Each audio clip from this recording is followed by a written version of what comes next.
பாமக தான் எதிர்த்து நிக்கிறாங்க. அவங்க என்ன சொல்லி ஓட்டு கேட்பாங்கன்னு உங்களுக்கு தெரியும். நம்ம ஜாதியே கேட்டுக்கணும். இன்னைக்கு அவங்க சமூக நீதியை பத்தி பேசுறாங்க.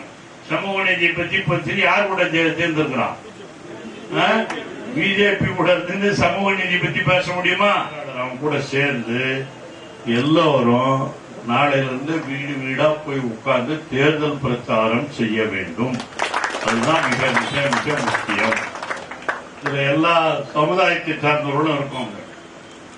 எல்லாரும் போய் வேலை செய்யணும். பாமக தான் எதிர்த்து நிக்கிறாங்க. அவங்க என்ன சொல்லி ஓட்டு கேட்பாங்கன்னு உங்களுக்கு தெரியும். என்ன சொல்லுவாங்க? அததான் சொல்லுவாங்க.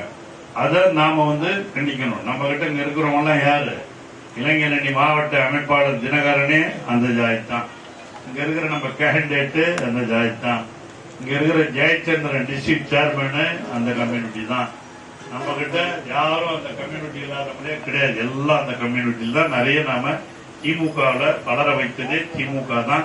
அது நான் ராதாமணி எல்லாரையும் நாம கட்சியில வளர வைக்கணும். அந்த மாதிரி ஒருத்தர் வளர நம்முடைய அன்னியூர் சிவா அவர்களுக்கு இதெல்லாம் நீங்க எங்க போய் சொல்லணும்? வீடு வீடா போய். ஏன்னா அவன் போய் என்ன சொல்லுவான்? வீட்டுல போய் நம்ம ஜாதியே கேட்டுக்கணும்.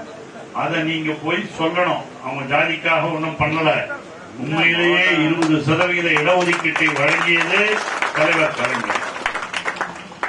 இன்று அண்ணன் துரைமுருகன் அவர்களிடம் இருந்து அதே போல அமைச்சர்களை பல்வேறு பேரை நீங்க எம்ஆர்டிஏ பண்ணிருக்கெல்லாம் வந்திருக்காருன்னா அவங்களை எல்லாம் உருவாக்கியது நம்முடைய தளபதி அவர்கள்.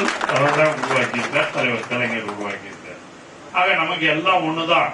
நமக்கு ஒண்ணு எந்த வேறுபாடும் கிடையாது. நமக்கு தந்தை பெரியார், பேரறிஞர் அண்ணா, தலைவர் கலைஞர் காட்டிய திராவிட மாடல் ஆட்சி தான் நமக்கு முக்கியம்.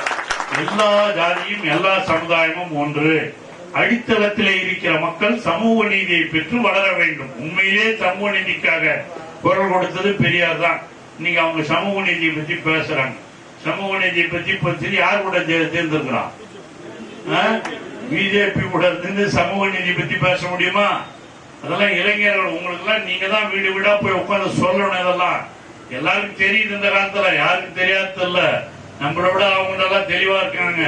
இருந்தாலும் நாம திண்ணை பிரச்சாரத்தை போல வீடு வீடாக சென்று இந்த பிரச்சாரத்தை செய்ய வேண்டும். எல்லோருக்கும் எல்லாமும் செய்கிற ஒரு முதல்வர் நம்முடைய தமிழக முதல்வர் தளபதி தான்.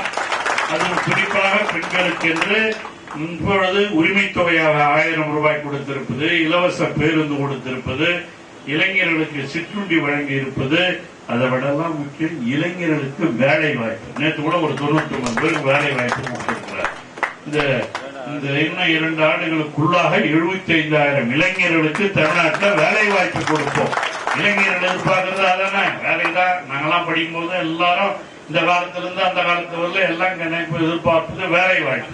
அந்த வேலை வாய்ப்பை கொடுப்போம் என்று உறுதியளித்திருக்கிற முதலமைச்சர், தமிழகத்தினுடைய முதலமைச்சர் தளபதி. உறுதியளிக்க மட்டுமல்ல, செய்து காட்டிக் கொண்டிருக்கிற முதலமைச்சர் நம்முடைய தமிழக முதலமைச்சர். 3 வருஷத்துல கிட்டத்தட்ட 60,000 பேருக்கு வேலை போட்டு